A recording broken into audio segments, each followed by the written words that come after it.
The moment my brother-in-law snatched my laptop off the kitchen counter to prove I was wasting everyone's time. He had no idea he was about to interrupt a live federal arbitration hearing.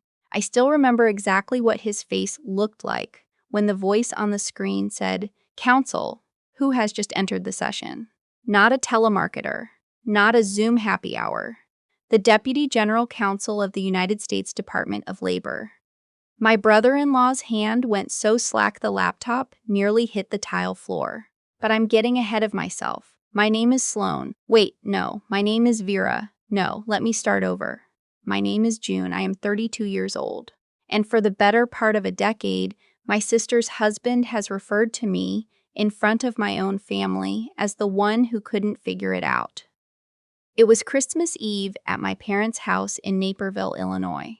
A colonial on a cul-de-sac that my parents had owned for 26 years. The kind of house with a nativity scene on the front lawn that my mother puts out the weekend after Thanksgiving without fail.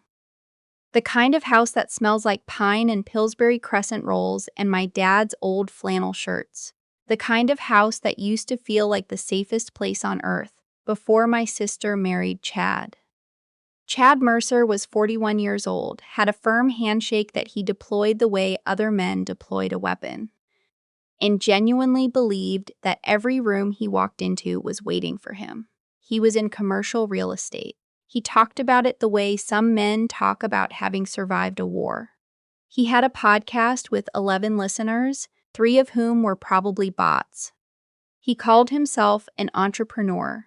He called my work freelancing, which is what people say when they want to make something sound like a hobby. I am a labor and employment attorney. I have been practicing for 7 years. I work remotely for a firm based Chicago, which means that from the outside, I am a 32-year-old woman sitting in front of a laptop in yoga pants, and to Chad Mercer, that means I am not a serious person. "June, come on, it's Christmas Eve," Chad said, not looking up from the football game on the television. "You can't seriously be working right now." I was sitting at the kitchen table with my laptop open, my earbuds in one ear, keeping one eye on the screen and one eye on the conversation happening across the room. "I have a filing deadline," I said. "Give me 40 minutes, a filing deadline." He said it the way you'd repeat something a child had just said. He looked at my sister Paige, who was arranging cheese on a board near the sink. "Paige, your sister has a filing deadline on Christmas Eve." Paige smiled the way she always smiled when Chad was performing. Tight, apologetic, the smile of a woman who had learned that it was easier to agree than to explain. "June, can it wait?" "It cannot." "What kind of firm makes their people work on Christmas Eve?" my dad asked from the armchair. He wasn't being cruel. He was genuinely asking. My dad had worked construction for 30 years and had never once had to explain to a client why he couldn't pour a foundation on Christmas Eve, because foundations do not have federal deadlines. The kind where the opposing counsel filed a motion at 11 p.m. Last night specifically, so we'd have to respond before the holiday recess, I said. "It's a delay tactic. I need to counter it before the clerk's office closes at 3. "Counter it," Chad repeated. He had the television remote in one hand and was using it to gesture, which was a habit of his that I found profoundly irritating. "June, do you hear yourself?" "You sound like a TV lawyer." I did not take the bait. I had learned years ago not to take the bait. I put my second earbud in and opened the brief on my screen. For a while, there was peace. The kind of fragile Christmas Eve peace that exists inside a family when everyone tacitly agrees not to start something. My mother was in the living room with my niece, Bria, who was 4 years old and almost luminously happy about a stuffed elephant she had received. My dad fell asleep in the armchair, which he did every year at roughly the same time, with the same expression of profound contentment. Even Chad seemed to settle, sprawled on the couch with a Modelo absorbed in the game. I was close. I had 40 pages of the reply brief drafted. I just needed to finish the argument section and attach the exhibits, and I would be done. Then my phone buzzed on the table beside me, a specific pattern. not a text, a calendar alert. The deposition prep call. I had forgotten about the deposition prep call. My client, I will not name her, for obvious reasons, was the lead plaintiff in a class action suit involving wage theft across 17 distribution facilities in 4 states. She was a warehouse worker who had spent 6 years being systematically underpaid by her employer, and she was terrified of depositions. And I had promised her we would do a run-through before the holiday so she would not spend Christmas in a panic. The call was set for 2:30. It was 2:28. I pulled my earbuds out and quietly began clearing a small space in front of me. I was going to take the call at the table and just speak quietly. It was the most reasonable thing to do. "Who are you calling?" Chad asked, without looking away from the game. "Client call," I said. "On Christmas Eve." "Yes." He turned his head then. He had the expression of a man who has decided he is about to be entertaining. "You know, June, I say this with love. You should really look into whether your firm is taking advantage of you, making you work holidays, having you do these calls on your own time. That's not normal. I set this call," I said. "It's on my own time because I offered." "Why would you offer that?" I looked at him. "Because my client is scared and it matters." There was a brief silence. Then my mother came in from the living room, holding Bria by the hand, and the moment passed. I pressed dial. My client answered on the first ring. She sounded nervous, which was exactly what I expected, and I spent the next 20 minutes walking her through the deposition format, explaining what kinds of questions she'd face, reminding her of what she did and did not have to answer. I kept my voice low. I was not bothering anyone. Then Chad got up to get another beer. He walked through the kitchen, which required him to pass directly behind me, which apparently required him to glance at my screen. I felt him stop. I did not turn around. "What is that?" he asked. I pressed mute. "Please don't. Is that a court thing? Are you on a court call right now?" "It's a client call. Please step away." "I just want to see what you..." "Chad." I turned around. I used the voice I use in depositions, not loud, not emotional, precise. "I am in the middle of a call with a client. Please step back." He held up his hands in mock surrender, the beer bottle dangling from fingers. Okay, sorry. Just curious." I unmuted. My client was saying, "Is everything okay?" "Everything's fine," I said. "Let's keep going." We were almost done. I was talking her through what to do if opposing counsel tried to badger her on dates and timelines, which they would, because opposing counsel in this case was the kind of attorney who thought intimidation was a strategy. We were maybe 5 minutes from wrapping up, and then I heard my niece. Bria had wandered into the kitchen with her stuffed elephant, looking for a juice box. And she saw me at the table with my laptop, and she did what 4-year-olds do, which is announce their presence at maximum volume. "Auntie June, look at my elephant." "1 second, sweetheart," I said, pressing mute again. "She needs to see the elephant," Chad said from somewhere behind me, and before I could respond, he had lifted Bria up and was carrying her over. "Go show Auntie June your elephant," bugged Chad. "I am on a call." "It'll take 2 seconds. She's been wanting to show you." "I am on a professional call." Bria held the elephant 6 inches from my face and said, "His name is Peanut." I smiled at her despite everything. I could not help it. She was 4 and she was perfect. "He's beautiful," I said. "He has a bow," she said. "I see that." "His bow is purple." "It is." Chad, having successfully hijacked my call for no reason, set Bria down and reached past me to grab a napkin from the holder on the table. His arm went directly across my keyboard. I do not know if it was intentional. I will never know if it was intentional. But his elbow hit the trackpad, and the mute button toggled off, and my client heard everything that had just happened. The 4-year-old, the elephant, the bow, all of it. And there was a silence on the line that told me she was wondering whether her attorney was conducting serious legal business or babysitting. "I am so sorry," I said. "Give me 1 moment."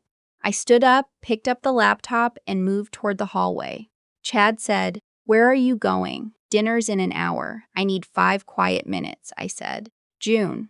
It's Christmas Eve. I am aware. You are being incredibly rude to this family right now.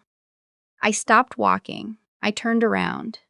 The thing about Chad was that he could say anything, with the total confidence of a man who believed the room owed him agreement. He had said things to me over the years that I had let slide because Paige loved him and my parents needed peace and it was easier. He had told me at Thanksgiving 2 years ago that my career would make more sense if I found a husband first. He had told me at my father's birthday dinner that women-in-law have it easier now anyway with all the diversity stuff. I had swallowed all of it. I had been very good at swallowing. I am not being rude, I said, keeping my voice even. I am working. I will be done in 5 minutes. You've been done in 5 minutes for 2 hours. Chad, my client is still on this line. He looked at the laptop. Then something shifted in his face. The look he got when he decided to make a point. The look that meant he had already decided how the next 30 seconds were going to go. He reached out and picked up the laptop. He picked it up. He just reached over and picked it up, as casually as if it were a magazine he wanted to look at. He turned it toward himself, and I saw his eyes find the screen, and I saw his expression shift from performance to confusion. What is this? He said. I reached for the laptop. Give that back.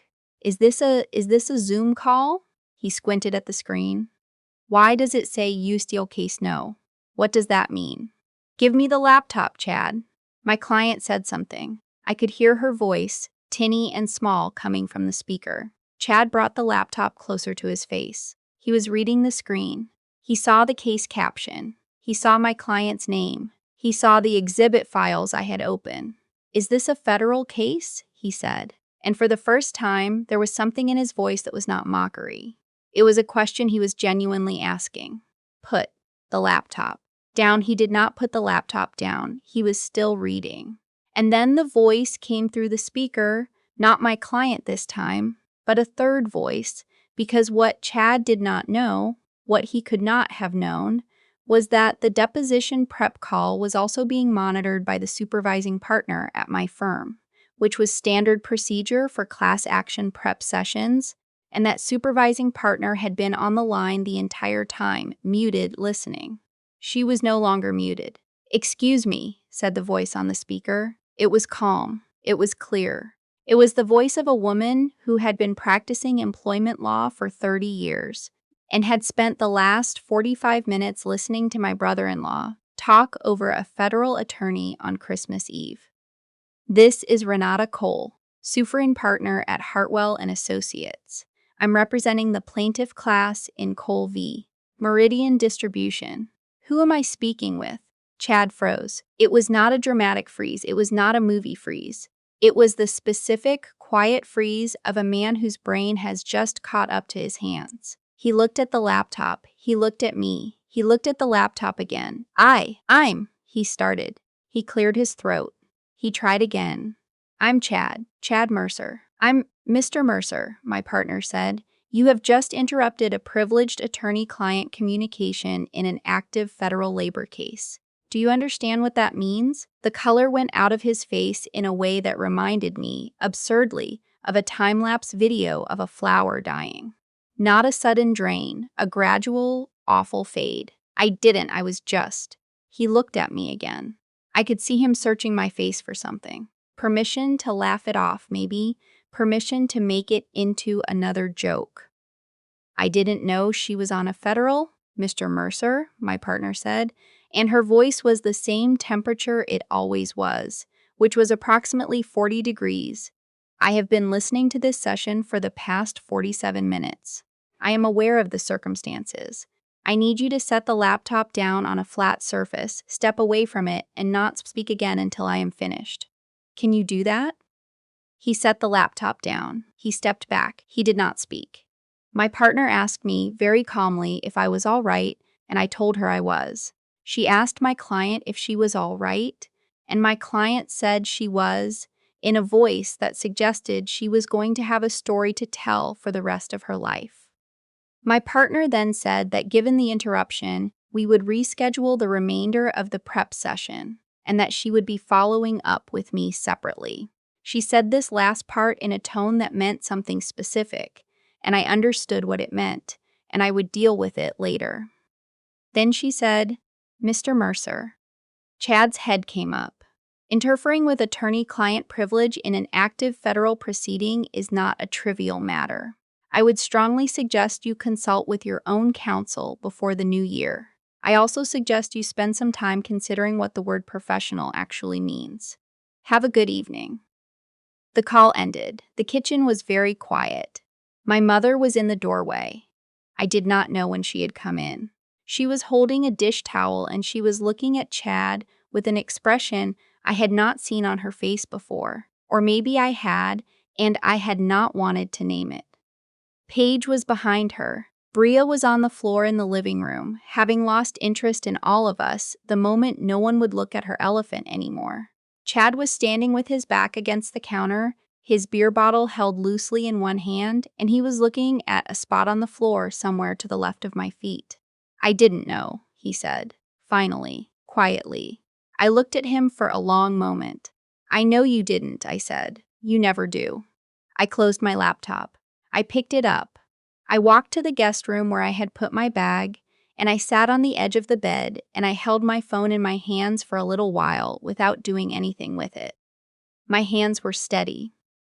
That surprised me. I thought they would shake. I had a text from my partner. "Call me when you can. This was not your fault." Also, nicely handled.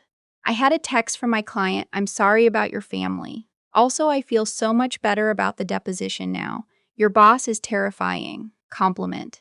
I sat with those texts for a while. Then I heard a knock at the door. It was my mother. She came in and sat next to me on the edge of the bed and did not say anything for a minute. She was still holding the dish towel. She had probably forgotten it was in her hand. "How long has that been your work?" she finally asked. "The federal cases." "About 4 years," I said. "This specific case is the biggest I've handled. 38 plaintiffs, 6 years of wage theft. We're seeking damages that will probably change some of those women's lives." My mother was quiet for another moment. Then she said, "I didn't know." "I know, Mom. I should have asked more questions. I did not say anything." "He shouldn't have touched your laptop," she said. It came out carefully the way she said things about Chad, feeling for safe ground, but she said it. That was wrong. "Yes," I said. "It was." She reached over and squeezed my hand, and then she got up and went back to the kitchen. I heard her start moving pots around. I heard the muffled sound of her saying something to Chad, too low for me to make out the words. And then the sound of Chad going out the side door into the garage, where he went when he needed to recalibrate. I went back to the kitchen table and finished my brief. It took 22 minutes. I filed it at 2:57, 3 minutes before the clerk's office closed. Then I went and sat on the living room floor with Bria and learned everything there was to know about Peanut the elephant, including his favorite food, peanut butter, which made sense, and his least favorite thing, loud noises, which I understood. Dinner that night was quieter than usual. Chad ate without performing. He did not offer any opinions about my career. He asked Bria if she wanted more roles in the tone of a man who was conserving energy. Paige caught my eye across the table at one point and held it for just a second. She did not smile, exactly, but something in her face shifted the same way a door shifts when someone finally gets the key right. I did not make a speech. I did not need one. I had filed my brief, and my client was going to walk into that deposition room in January with her shoulders straight, and somewhere in a federal record system, there was now documentation of what had happened in this kitchen. And that was enough. 7 months later, we won the class action. 38 women received back pay totaling just over $2.4 million. Meridian Distribution was required to implement compliance monitoring for the next 5 years. My client called me when the settlement was finalized. She cried. I let her because it was the right thing to do and because I was close to it myself. My partner made me a named supervisor on the next class action filing. My name was on the case caption. I have not told Chad this. I do not intend to. The following Christmas, Paige called me in October to ask if I could come for the holiday. Just me and her and the kids this year, she said. She and Chad were taking some space. She said it lightly. The way you say things you have been practicing. I said yes. I booked the flight.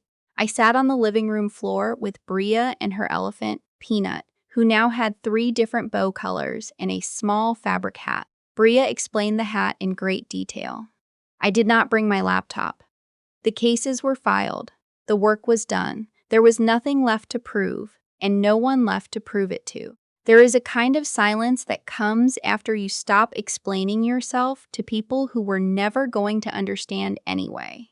It is not an empty silence. It is the silence of a woman who knows exactly what she is worth and has decided that the proof will live in the record, not in the argument. That silence is mine. I intend to keep it.